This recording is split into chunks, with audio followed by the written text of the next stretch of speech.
Sorry. Go. Hi, everyone. Welcome to Conversations with the Curator. Let's try that again.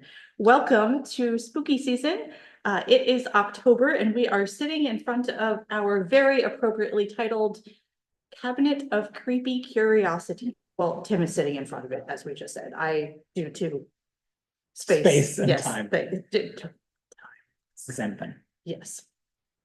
So we did not have a plan for today. We're just kind of going to wing it and see where it goes. So every year, Tim puts together this exhibit of some of the more unusual, unhinged, possibly poisonous. Definitely poisonous. You should eat none of them. Yes, please do not eat the artifacts. That is something we oddly have to say here more often than you'd think. So let's just kind of go around and see what all we've got. So I can't see, actually I can see the Civil War case behind you. That's odd. We can't see the case So behind me. your square is the Civil War case. And then in the panorama, everything is to your right. Okay. So let's just kind of go in order. Sure. Oh, beautiful shot of the book. Now. Yes, stay right there. Okay. Great. So that's, you can't see it quite as well in the Zoom, but that is a really vibrant, like forest green bookbinding. Right. Where does that green come from? That green comes from arsenic, Sarah. Great. That's great. Great. So this is a copy of a book that was printed in 1831. It's from our library. So it normally is upstairs in the Janus Moyer Library, which can be used for genealogical research or local research generally. In that collection, we have several books that are either tagged as confirmed arsenic books or might be possibly arsenic books. This one is this one's the real thing, probably. It was printed in 1831. It is a book called The Pearl or Affection's Gift, a Christmas and New Year's present. Which, you know, what better present is there than arsenic, I guess. So this is arsenic as a pigment is actually very was broadly used in the mid-19th century. Yes.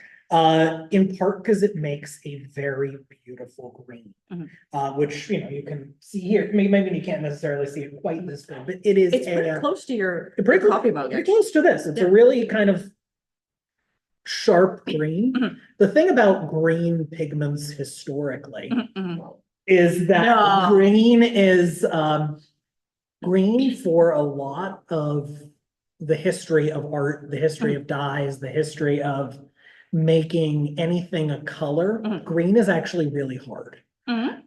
So if you are like a Renaissance painter, let's say, or you are like, you know, needing to paint the grass green before the modern era, really kind of one of the greens the people are relying on is made out of copper. You know, like the Statue of Liberty. Like when it oxidizes, right? Really kind of the way people would do it is you expose copper to vinegar. It oxidizes, turns that really vibrant green, scrape it off, you have a pigment.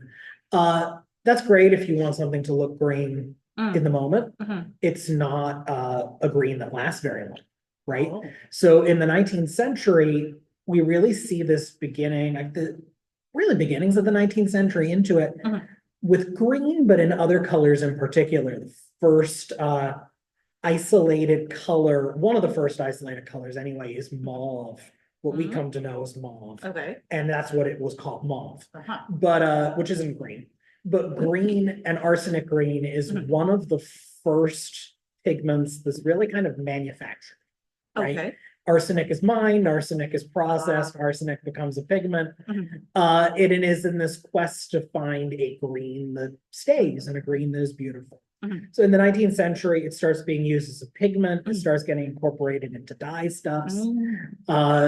You start seeing it in bookbinding. You start seeing it famously in wallpaper.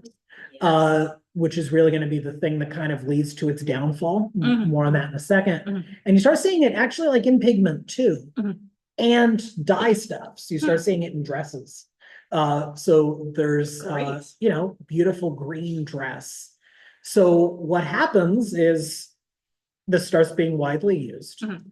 And people don't necessarily quite understand that arsenic is bad for you, Right. right? Or is that deleterious to you? Mhm. So, it's used in book bindings, it's used in stuff. Like a book, you're holding that, you're using it, right? A Yes. book is, you're holding a Yes. book, right? So people start encountering these things and they start having skin lesions, Mhm. getting very sick, to the point, of death or near death. Yeah. Right? And then they're away from the thing that is bothering them, right? And then they start feeling better. Mhm. And then they'll go back near the Right, thing right. that's bothering them. Open up those windows and let those green Those curtains things- blow the air exactly. in. Yeah, and this is famously with wallpaper, right? And really kind of the thing that is, I always think about, it's the arts and crafts Mm. artist, William Morris, Mm. British guy. Mhm. Or the arts and crafts movement is this mid-19th century thing, kind of roughly around this time period, where people in Britain, but it goes to the United States as well. They start saying, like, we are living in this time of mass reproduction, mass factories, all of this. Everything's like gritty and Everything's grimy. gritty and grimy. Let's go back to a time where everything is handmade, right? Ah. William Morris famously says, like, have nothing in your home that is not beautiful or useful. He also, so like arts and crafts artists really start making things following like how you'd make something in the Middle Ages. They start living in like artist communes, really in the mid-19th century, and they are early proponents of socialism, right? They're socialists. The problem of this and the problem of William Morris is that William Morris is one of the like main owners of an arsenic mine and becomes the favorite designer, especially of wallpaper, of Queen Victoria. He does wallpaper for Balmoral and kind of all of the Queen's estates. The socialist does The this. socialist does this, yes. So, Not enough time to but the unpack it. key for this is William Morris is a, controlling member of a arsenic mine. His wallpapers, which are these very kind of elaborate intertwined images, a lot of them have green in them. Roughly around that time when he becomes popular, people start saying like, hey, arsenic may be dangerous, right? And William Morris is like, no, it's not dangerous at all, it's fine. Like these people are kind of overreacting, of course, because he is making a lot of money from his arsenic mine. But really kind of a thing to think about it. It's like, this is so tied to like 19th century consumerism, right? But as a result, right, we museums, like kind of broadly, right? Like this arsenic book is one of like, a lot of arsenic books that exist in the world. Right. There is kind of famously a book of wallpaper samples that contain arsenic made in the mid-19th century. That is one of the things that leads to this really being cracked down on. But these objects are dangerous, right? Because you have them in your collection and you can't like that's a book we can't have out that people can touch. Right? Yes, like, please don't. That's a book that you shouldn't really be accessing and using your hands with. There's absolutely like digitizations of these, right? That wallpaper book, there's like 3 extant versions of it. But like essentially, if you use that wallpaper book, you get sick, right? So it's like there's a lot of objects in our collection that are dangerous, right? We have, firearms, we have I mean, I can see them behind you. and firearms, edged weapons, lead, materials are dangerous, right? But like of things that are actually like potentially lethal, right? Yeah. Funnily enough, not funny. This is not funny at all. On the Erie Easton tour, we talk about a Easton gentleman named Alan Larose, who was known to purchase a large quantity of arsenic off of a drugstore on 3rd Street because he lived along the river and it was shad season and he was presumably trying to kill the rats that were eating all of the fish that were wiping up in his yard. So the pharmacist is like, yeah, I mean, I knew he lived on the river. This is a normal thing. I mean, I thought it was weird that he bought a lot of it. Right. And then turns out he puts the arsenic in the family coffee pot As you and did. Yeah. commits a felony. Funnily, he is the first successful insanity plea in Pennsylvania's history. There you go. Although, I mean, what he did was a pretty. I mean, it was murder. Please, let's not get me wrong here, Murdered but people, yeah. yeah, murder is wrong. Let's just clear that one up. I think we could all agree on that. Yeah, it's pretty standard. However, so he ends up escaping from the Harrisburg Asylum, and at his second escape attempt, he writes back. I think he was in Arkansas at this point, and he writes back to his lawyer in Easton. They publish it in the paper where he says, basically, I don't know what you guys are talking about. I'm not insane. I'm totally fine.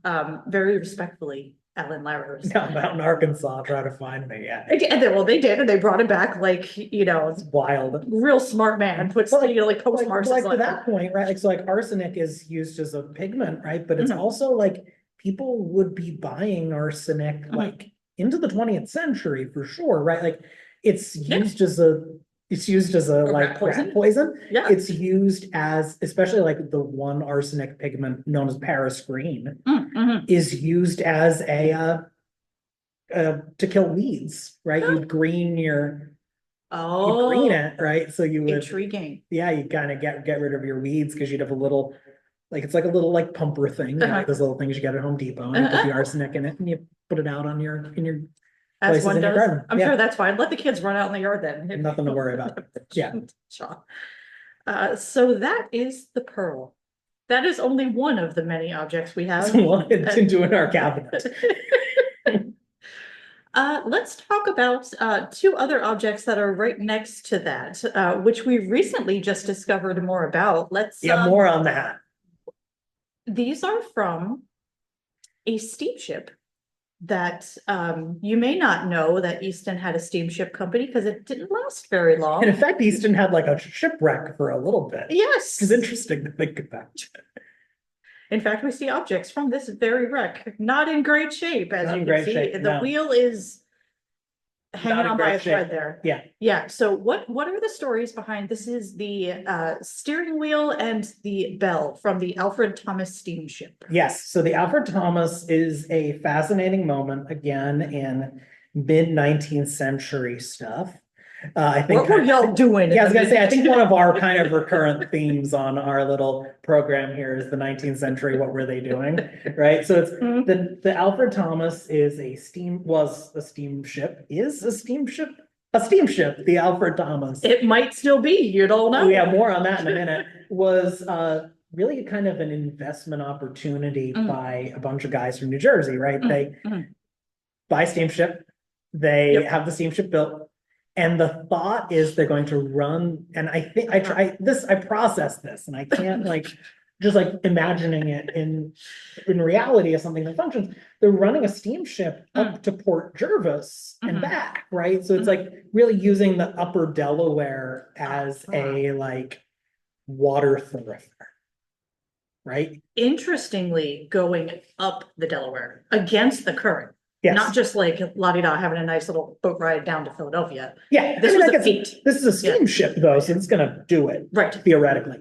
So they have the steamship and they are going on the jaunt. I believe we're talking maiden voyage, right? I think this is. Oh, yeah. Yeah. So they're on their jaunt. This is 1860.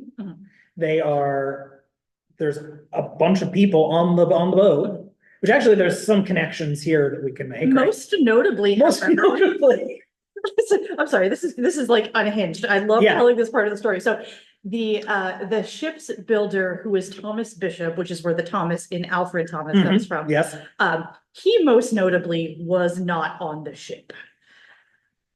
Look, if the shipbuilder's not getting on the ship, even my feet are on the ground. Even the shipbuilder of the Titanic was on the Titanic. Come right? on.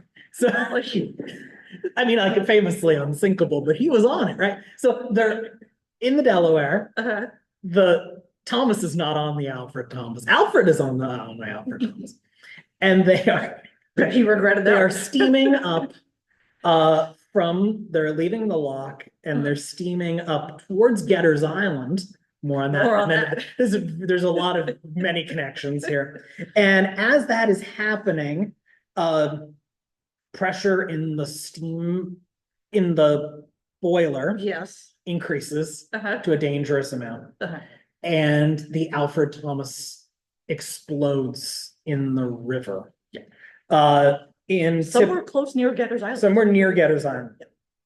In peak mid-19th century journalism, right? Like the newspaper accounts talk about like the sheer violence of the explosion, the ways in which people were brutalized in the explosion, right? This is a major event, right? And people are grievously injured and die.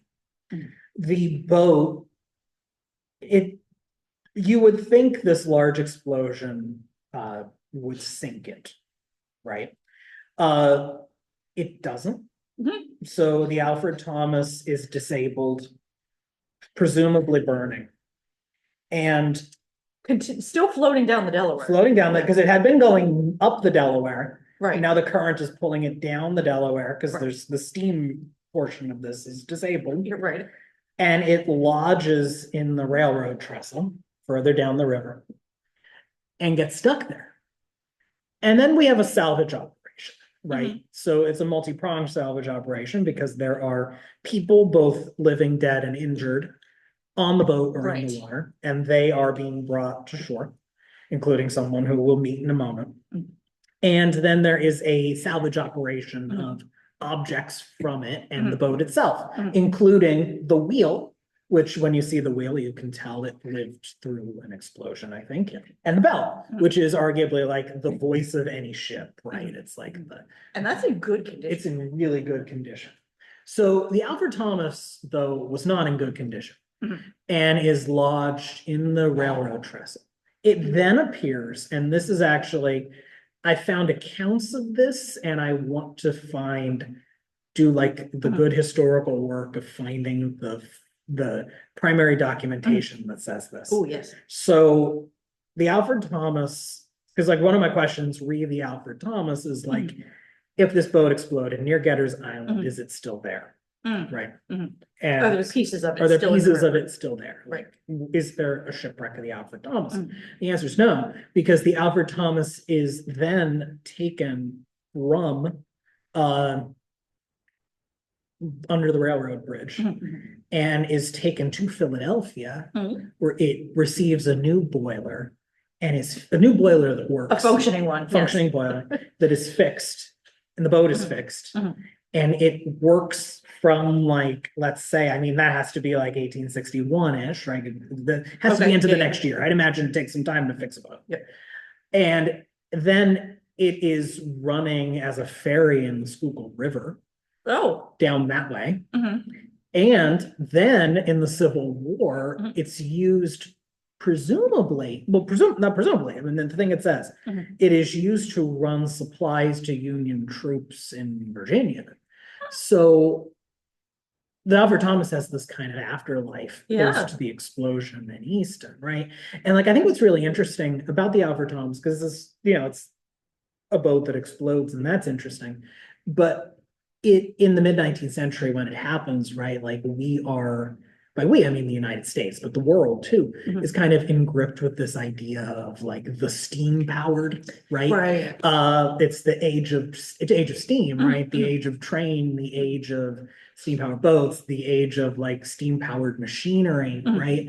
And like you think of like, when you think of something steam powered now, you think of like a steam-powered passenger train going on like a fall excursion, going on a fall excursion, where you think of like being like at a fair and seeing like a steam-powered, like one of those things that like chops wood, like a steam-powered tractor or something like that.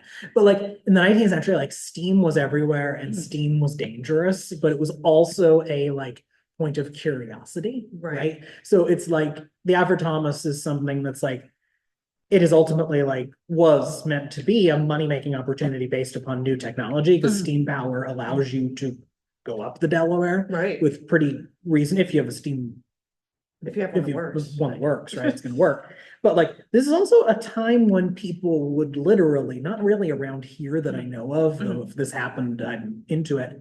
People would literally take two steam trains, put them on the same track, sit in the audience and drive them into each other, right? Like, this is like a popular mid-19th century thing you would do of like, let's go watch the two trains smash into each other. And then people will be like horribly like injured in the audience, right? So it's like, that's the context. This kind of sounds like a mid-Atlantic thing, I'm not gonna lie, that's yeah. the context of the Albert Thomas, right? It's like, they're Right. like, people like, steam has kind of gripped the nation. Right. And it's so, like, I'm not a mechanic. This is not my area of expertise by any stretch, but it feels like such a Pennsylvania thing too, like, as you know, the boy over here from coal country, right? Like, had it not been for coal. I say, how'd that coal, man, how'd that steam work, Sarah? We don't have time to get into that too. But, you know, arguably without coal, we would not have had all of these innovations. Absolutely not, no. Yeah. No. So, But you can do, I mean, like, coal makes it possible to do steam. Right. Really kind of at right, the scale that makes the industrial revolution of the 19th century possible. right. And then you gotta think of like, who are the people mining it? Who's transporting it? How's it being transported? Underpaid immigrants. Shocker there. Yeah. Yeah.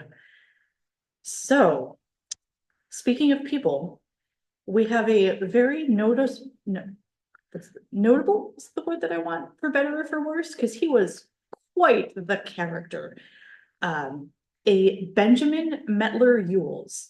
No, I don't know if he has any relation to the modern Yules Oyster House. I have found no. That's a question I had too. I was No actually going to documentation, ask you but that. Yeah. I've tried, believe me. So he is injured in the blast. He hurts his Alfred leg Thomas. in the Alfred Thomas. Yes.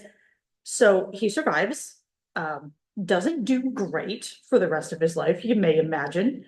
But he lives a good 50 years or so afterwards. He lives to the age of 95 and opens up a barbershop on what is today Larry Holmes Drive, was then Front Street, looking right out on Getter's Island where this thing exploded. And he calls the Great Museum Barbershop, where much like us, he collects, let's say, some curiosities. And it is mostly due to Benjamin Yules that we have this next. Yeah, he puts this. How do you even describe He puts this together. Sorry. It is a shadow box of death. Really, and I mean that very seriously, right? Because like, Yeah. what this box is there are, so let's do the, I mean, like I'm gonna see if I can lift up the owl and. that's very scary, but see what you can do. As I bump the table and Yeah, everything moves, I'm so what sorry. this is a shadow box made by Yules of. Oh no, it's does just that me. work? It's just me. Okay. That's not So helpful. what it is a shadow box made by him, and it includes a variety of things. It includes, there's dope needles in there. They're identified as dope needles. It includes straight razors. It includes essentially objects used in violent crime. It includes a really horrific, so like maybe it's best that the camera isn't quite picking it up. Really horrific photograph of a body that was pulled from the river. It's really, really rough. Yeah, that was a mob murder? Mob murder, also kind of part of, you know, like violent crime. But then really kind of the thing that is really kind of part of it. And really, I mean, I think really kind of a very specifically 19th century thing, if you were to say so, is parts of ropes used as nooses for executions. A couple of them from New Jersey, a lot of them from Pennsylvania. For like Pennsylvanians, I'd say like really notable ones in there include part of the rope used to hang Charles Getter of Getter's Island fame, who was executed at Getter's Island. It is the last public execution in the state of Pennsylvania. And he is hanged there, they say, like, because the crowds are so large. I think it's 20,000 is the number. That's what it said. Which is I'm not wild. And that's sure. actually, I'd say, a very close number to the number when we talked about Lucretia Bradley. Oh, Like that kind of number also comes up. interesting. And it's like, is that number almost a stand-in for a lot? But 20,000 people seems a lot for that time. Right. I mean, Right. Easton, from census records we have, Easton had 5,000 people. So like, where are you pulling this other 15,000? Even if you pulled from Phillipsburg. Yeah, so I mean, it's still a lot. So he is hanged at Getter's Island. When they go to hang him the first time, the rope breaks and they hang him successfully the second time. So there's Getter's rope is in there, and then a series of ropes, which kid from coal country, a series of ropes connected to the Molly Maguires, Yes. who they're the ones hanged at Monk Chunk, now Jim Thorpe, as part of Asa Packer of Lehigh fame, to Lehigh people here in a town of Lafayette people. Asa Packer's mission to eradicate a secret organization known as the Molly Maguires, who were advocating for workers' rights in the coal mines via violence. I mean, they were doing acts of violence, but they were, I never made that connection. Yeah, so Yikes. he enlists the aid of the Pinkertons, 19th century, private security people. They infiltrate the Mollies and then have them. Essentially, it is a sham trial, I would say. Really kind of almost theatrically. The Mollies are hanged in Jim Thorpe and Pottsville on the same day. Then there are several other hangings in Bloomsburg. Really kind of the county seats of all these various places. So they're here too. But really what this is a collection of ropes of a time when execution was much more common in Pennsylvania. Right. Yeah. And at least, so Getter is executed, I want to say 1833. Right. So we're really seeing like a swing of 19th century. Right. And the fascinating thing to me, as being the nerd who has read the transcript of Charles Getter's trial, the governor got involved and said that because the rope broke and it was such a public spectacle that he was going to outlaw public executions. And funnily enough, not funnily, it's nothing about this is funny. Yeah, it's all horrific. Like, we're just weird. Yeah. So the state gets involved in Getter's execution to outlaw public executions, and the state gets involved in the Supreme Court in Laros's trial as the first insanity plea. Interesting. So two really bizarre cases. As I'm trying to do math in my head, that is not my strong suit. I'm going to swing maybe 40 years apart. Right. Again, 19th century is just weird. But just fascinating that two cases that changed the course of Pennsylvania's judicial history are both from Easton. Absolutely. Well, and a thing we're actually researching more on, and I didn't think I'd bring up today, but applies here. Easton was the site of one of the very few hangings for treason during the American Revolution. Yes. It was the site of the hanging of a Quaker named Ralph Morden, who helped a loyalist across the Canadian border. He was apprehended, brought back to Easton. The Pennsylvania Supreme Court comes and they hang him here. So he is, Quaker pacifist during the Revolution, but he is like viewed as like a person of, committed treason. Right. In the eyes of the government. He, interestingly, I've been kind of talking to people in Canada because the guy he helps across gets over and then like becomes kind of local celebrity because he gets out, and they refer to Ralph Morden as the patriot Ralph Morden, as like a kind of like to the loyalist cause. So it's really kind of fascinating. So like Easton is kind of in the long span of like judicial execution in Pennsylvania, and kind of justice in general is really interesting, which is something we're teasing out as we're talking about the revolution. Right. And you know, like speaking of that era, going actually back to the revolution. Yeah, I know we really got to like pick it up. We always get sidetracked on this. But it's fascinating because we always think like when we talk about the revolution and when kids learned about it in school, they were like, yay, everything is down with Britain and everyone is going to revolt, when really that was like not the case. It's violent and bad. It at times, yeah. And it's like more complicated than you're led to believe. Right. And it wasn't even like half divided between like half patriot, half loyalist. It was like maybe a wonky kind of third, where a third of people just did not care. Yeah. Like, why does this matter to me? More on that over the next 2 years, really. Well, yeah, stay tuned, folks. But for me, this cabinet here, right? Because it is a cabinet. This is part of two long traditions, let's say. And one of those is connected to this whole conceptualization of what we're doing here, right? So there is I'll do the morbid one first, even though we're like in morbid land.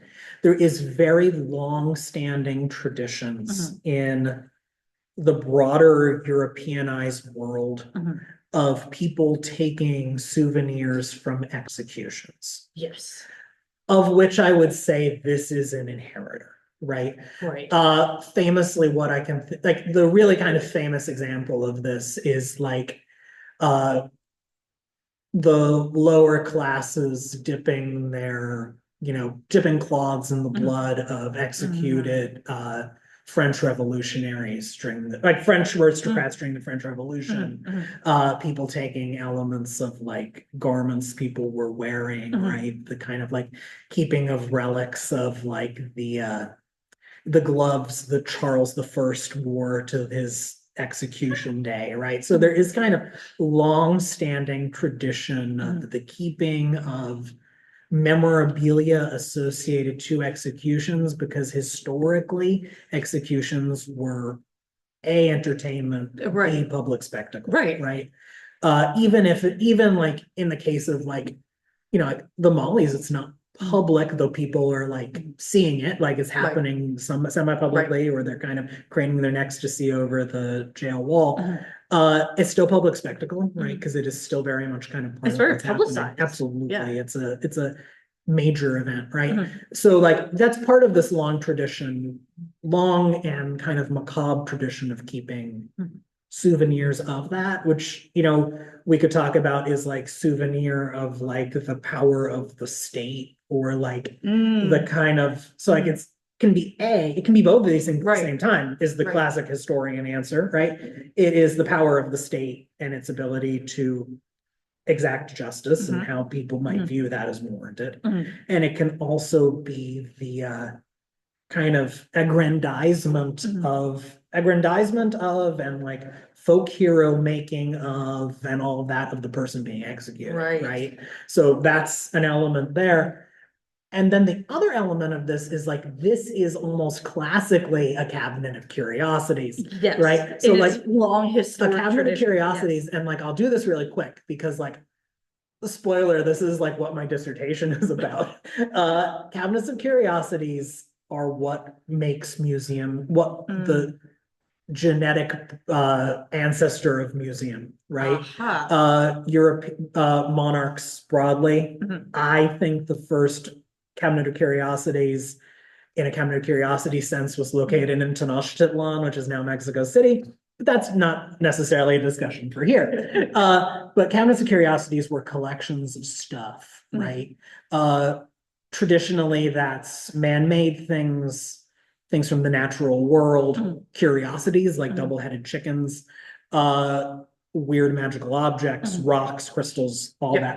Because you're putting it together and you're creating a museum, right? And that's where the museum comes from, right?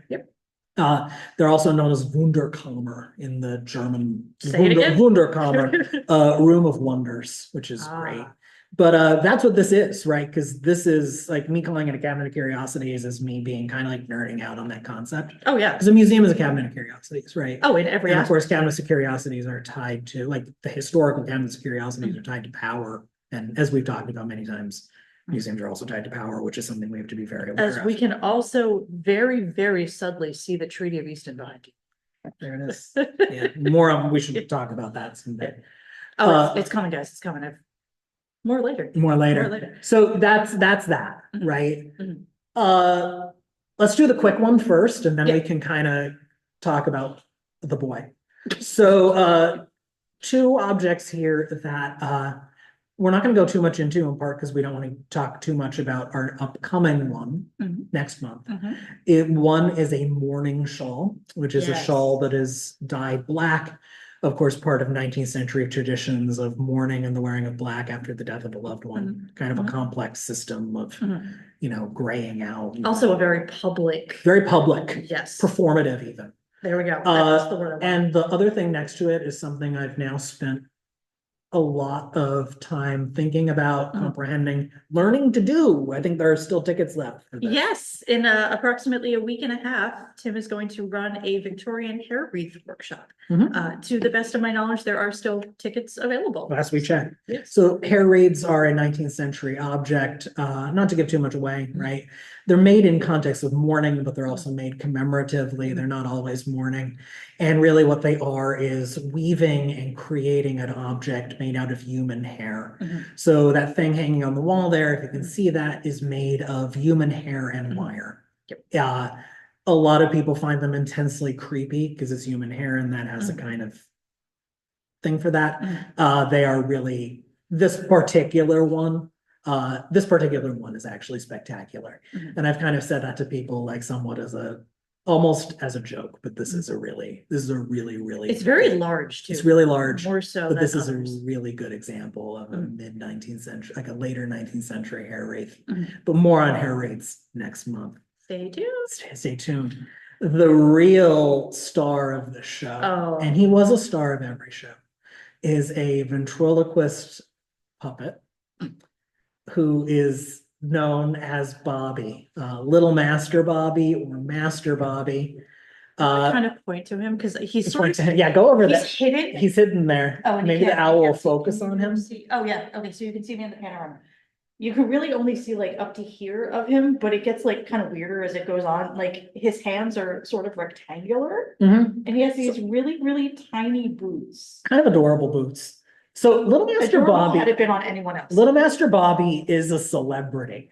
And I maintain Little Master Bobby is a really cool object. Little Master Bobby is made by someone from Easton whose name is Jacob Haas.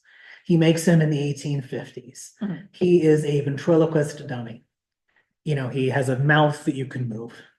Oh, His mouth moves. That There's makes it a thing worse. behind his head that Thanks, the Tim. mouth moves because he's a ventriloquist dummy. yeah, I'm trying not to think about that. So Jacob Haas has Little Master Bobby, and then the Civil War happens, takes Little Master Bobby with him to the war.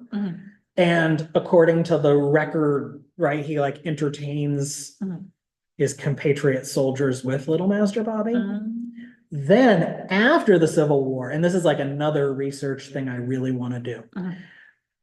Jacob Haas becomes a performer who's actually known as the Professor. And he takes Little Master Bobby with him on a multi-state tour that also goes to Canada, where they do shows. So and on top of this, as I wave my finger, making the case that Little Master Bobby is cool, because he is, Jacob Haas kept the diary through the Civil War after that. So like this really is like well documented of Little Master Bobby's travels. Little Master Bobby is a celebrity and is really, really, really cool. But he is here because he is creepy. He's unnerving. Unnerving. Why does it need to look like that? He's been described as haunted. He could easily be a stand-in for any number of 19th century Victorian dolls we have in our collection, right?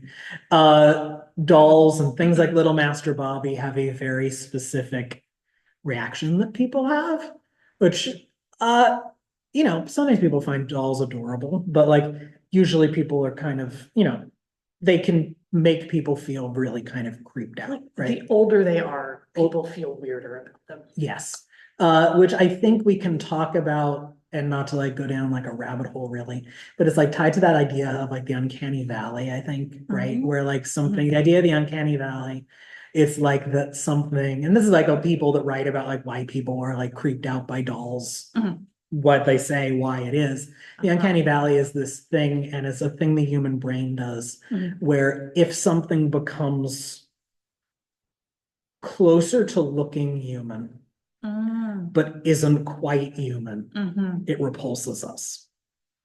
And freaks us out. There's a lot of kind of like movie examples that do this, like famously the Polar Express movie. People kind of often cite as an example of the uncanny valley, but like that's kind of probably something that's being triggered there. And of course, like a lot of media about like haunted dolls, like dolls and puppets, kind of culturally are quote unquote haunted things. Right. I of course don't think Bobby, and like seriously don't think like anything here is actually haunted, right? Because that's not really how any of this works. Not our job as not our job as museum people or historians, but like, but it does have aura. It does have aura. There See it like is. previous episodes of Yeah. this, and like, you know, there is something interesting about Bobby. Yeah. Like I don't want to be creeped out by him because his story is so fascinating, but just He's really historically fascinating, right? every time I pass him, it's his eyes are uneven. But They don't close. But what's really cool about it, like, because you know, he was like, we can trace when he's made, right? And he's made out of paper mache. And we've got a good thing about him as a material thing. I'm now like leveraging a case from Master Bobby. I'm sorry if he looks like he's having a crisis. I mean, that unnerves me. In a way. Aren't we all? But he's cool. I stand by, he's cool. The thing I scooched past and didn't talk about is that very large vertical thing, which is probably even more prominent than Little Master Bobby, which is a measuring device from the jail. Yes. That could be used to measure the height of prisoners. So much to unpack about that jail, which, by the way, both Getter and Laris were held in. And we have like, actually right over there, like manacles from the jail too. Yes. Yeah, so it's a whole, we have actually a lot of things related to the jail. Yes, and I haven't seen them give tours this season, although I'm sure they would if you ask, but the jail is what is today now salvage goods. So you just pop in and you say, hey, I've got a question about the jail, and they will take you down that rabbit hole so deep. But fascinating. So I'm sure if you ask, they'd give you a tour, but much of the basement is still original. So you can see like where the cells were. The bars are still on the doors. That's actually fascinating. Yeah, I like to actually like to get just a really cool building, like in general, because so much of it has just like, it hasn't been taken down, it's just been renovated, so you can see it in pieces, like through the space. That's pretty cool. Very cool. But I think too, because I think a thing that was very important to me about this, right? And it's like, we kind of did a lot of you know, we talked about a lot of stuff, right? And like, I know like our Eerie Easton tours, and how you think of the Eerie Easton tours is kind of the same, right? It's like there is these are macabre and spooky and things that were have all sorts of different contexts, right? But they are kind of like they're important to view as kind of material, not kind of like as material objects from people's lives, and in some cases people's deaths, right? Yes. So it's like, in a way, right? Like, so it's like, you know, like if we think about it that way, like Little Master Bobby is in some way the most innocuous one, right? Because he's just a puppet guy, right? And like maybe he amused people, right? But like a lot, and like I not to like, you know, diminish him, because I think he's really, again, really cool. But like a lot of these things are like very important, because like I think you could like think about them in a museum context as like, here are the weird things, right? Like behold the weird things, right? That's our whole museum. Which kind of, we're doing here, but it's like a lot of these things, and I think this is like very much our vibe, like it's very important to like preserve them and like view them. Right. So like I would say like, right, like that case of like nooses, right? Like that could be the hardest one to actually look at because it's like those were used to execute someone. Right. Like they are like and like one of the things in there is like a necktie someone wore to their execution. It's like very visceral and very tangible, right? But like that's important to be reminded of in a physical, tangible way, right? Because it's like that was a time, I don't want to say like when life was cheap, because that makes it sound like it's like a Western, right? But it's a time when state sanctioned execution was much more common and was kind of leveled with somewhat impunity. Right? Because it's like, I think you could probably make the case that like, like a lot of people executed in this way were innocent, right? There wasn't these systems of appeal. There wasn't like, it's like, do I think like Getter and Laros did it? Probably, right? But like, to be fair, Getter went around town saying he was gonna do it. Right. Yeah. So that gives you alibi and all of that, right? But it's like, there's something to be said about being reminded of a time where like even if 20,000 people didn't go, a large amount of people went and stood on the banks of the river, a 15-minute walk from where we are, and watched them hang someone, right? Like I think that's twice. In fact, like I think that's very vitally important to be reminded of, right? I am gonna say this until I am in the ground myself, that the whole point of doing the Erie Easton tours is we don't need to talk about ghosts. Right. We don't need to talk about, is this building haunted? Or did this thing really happen here? Like there are people who do that around town. Interesting. Yeah. Plenty. If that is your thing, go to town. I am fascinated with it, but as I said, like work in a museum. As a historian and like anthropological adjacent person, I find those fascinating, right? Fascinating. Like fascinating. I mean, Day of the Dead is like tomorrow. Fascinating. Yeah. But at the same time, like our job as historians is to present the past in the context of the past to the people of the present. Absolutely. That was a lovely soundbite. Wow. Good job, mate. Put that on the bumper sticker. Yeah, right. Stick that on our LinkedIn profile. Yeah. But the thing that we try to iterate over and over again is that we don't need to make up horrifying stories. Because I'm sorry, I'm standing right next to a box of things that hanged somebody. Yeah, right. History is horrifying. Absolutely. And Howie, I know exactly what you're thinking, that he says this in every tour. If you're studying history and you're comfortable, you're not studying history. Right. But he's nodding at me. Like by that, it's like even from like so it's like, what is the story of the Alfred Thomas and the story of the arsenic book? Like there are things that were like the Alfred Thomas is like a violent kind of violent explosion that kills people. The arsenic book is kind of a part of a broader phenomenon. But like, what are, if either of these things, the story of like the importance of like regulation and having like people that are trained to know how boilers and engineering work and like the importance of like testing of materials, chemistry, for example, right? So it's like that arsenic books became a craze and that they were a problem for people and continue to be a problem for us is important for us to remember as we use materials in the world, right? Like, I just made this connection now, but I'm sure somebody out there, if you feel really adventurous, could do a dissertation on the connections between the smog and the gray and the pollution and the terrible human costs of Victorian era industrialization and warehouses. They could. I'm only doing one dissertation, no more. No more. No, thank you. No, thank you. So there is a really fascinating, I know I've said this before, I'm not sure if I've said it on this program or not. There's a lot of things in this program, sorry, not sorry. There's a fascinating TED Talk on, are you doing true crime ethically? Yeah, that's I think that's an important thing for us Yeah. also to And touch on. it's here, right? maybe 10-15 minutes long on YouTube. In fact, listen to it while you do the dishes. Right.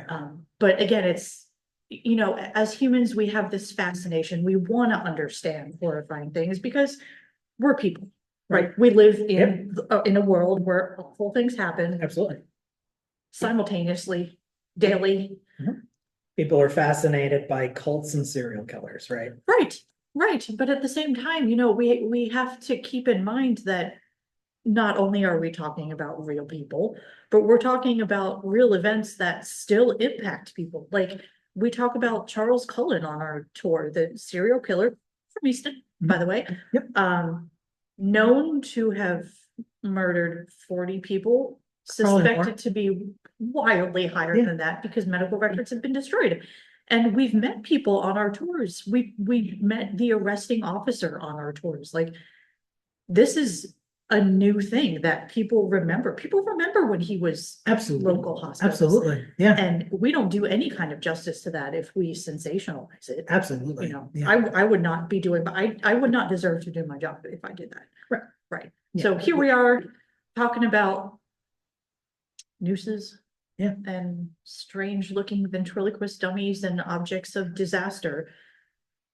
And the lives they touch. impacted. Yeah. Right. As we say in every iteration, what a job. What a job. What a job. There's even ventriloquist puppets involved. What a job. What a job. He's our most prominent ventriloquist puppet, I would say. We have more than one. I think he's the only one. Oh, well, Unless of course he's the most prominent. I'm sorely mistaken. I don't need to know that. Gonna find out. If you find out, please don't tell me. Okay. Yeah, so this exhibit should be up, maybe, what do you think, like another couple weeks? Well, it's actually gonna be up, I think we said through Bacon Fest, so I think soon. If you're downtown for Bacon Fest, come see our Cabinet of Curiosities.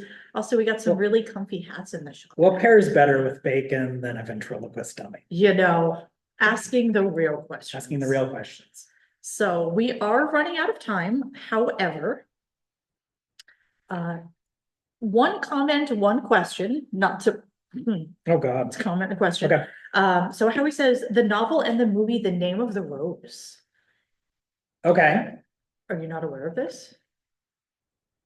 Refresh my memory. Oh, I know I've heard of it. Good, like 500-600 page book about a murder at a monastery. Yes. If you're gonna read that book, give yourself some time. Like it's I'm not exaggerating, it's like yay big, but I'll wait till next year. I'm already like hugging around my Goodreads goals, so.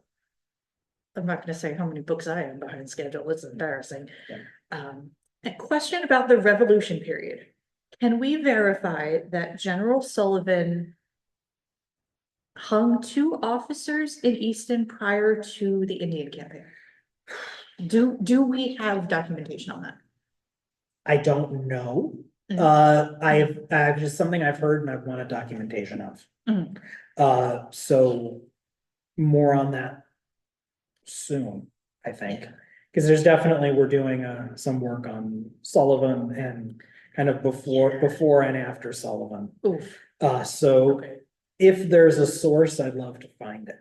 Because really kind of one of the things, to say it short in a short time, one of the things we're really trying to do with 2026 and kind of the work we're doing is there's a lot of, especially about the Revolutionary period, a lot of stuff that just kind of gets passed down that isn't necessarily written down in an 18th century document. And part of our job is finding it in a document.